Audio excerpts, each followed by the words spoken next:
Grew up on the railroad back in Brunswick, Maryland, during the 70s and 80s, and it's just humbling being here. Brings back some memories. And back where I grew up, there was not a lot of opportunities for someone from my background and heritage, and not having a father. My mom did the best she could with what she had. Didn't know my father, my real father, until a few short years ago, and it was tough, And that town was a special town. I'll always be a railroader at heart. Matter of fact, we were the Brunswick Railroaders. So that'll always be a part of me, and living in the country and out in Western Maryland, that's always going to be part of my soul. But I wanted more. I wanted more out of life, and I knew working on the railroad was not going to be for me. Knowing that I lost my grandfather that route while he was working on the railroad, I wanted something way more. And I was fortunate enough to work hard through school and deal with unbelievable adversities. A lot of things a teenager shouldn't have to deal with, but I dealt with it. It made me tougher, it made me better. I thank God for those moments. Now back then it was a struggle, but I think that built my character.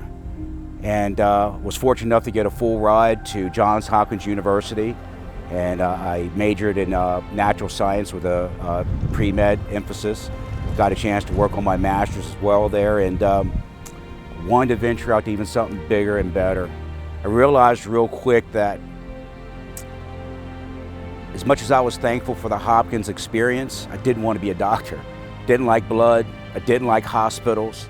Tried a stint on Wall Street, went up to New York, and found out real quick why they were called stockbrokers. I ended up broke within a year and living out of my van. It was a little red van and conversion van, and by the way, it had shag carpet in it and paneling.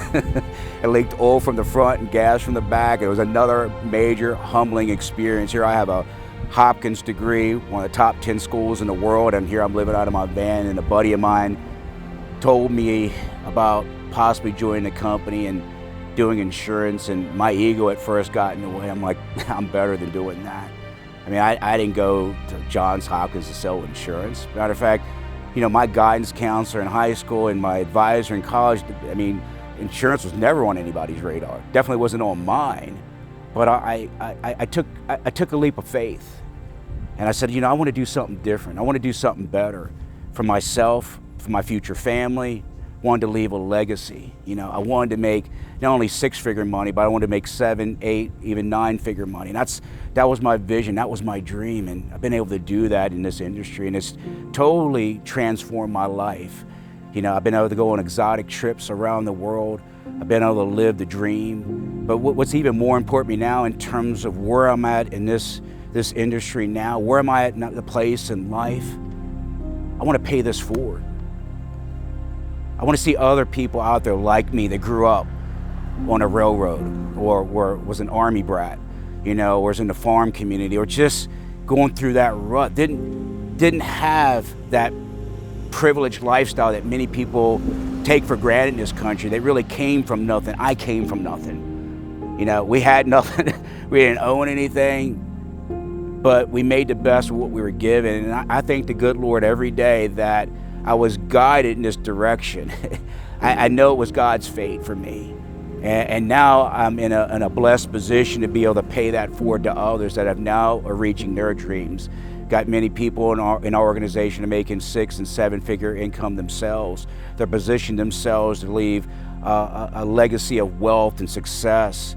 And it's just the most amazing opportunity that I've able to experience in my life, but more so for my teammates, to see them win, to see them set goals and achieve them and exceed them. So I'm just blessed and thankful to be here today, and looking at this railroad, and it's a very emotional part that's coming out.